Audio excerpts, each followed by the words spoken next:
everyone. And I do have a theory of church bells. Also simple.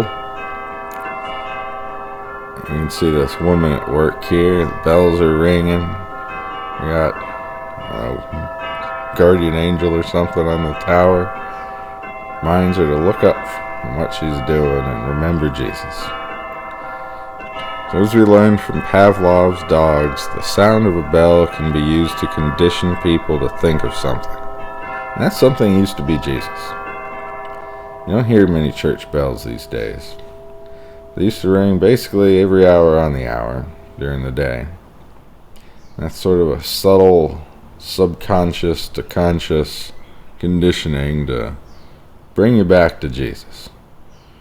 The Muslims have those horrible screaming imams. The church bells were a much more pleasant version of that. Pleasant and subtle.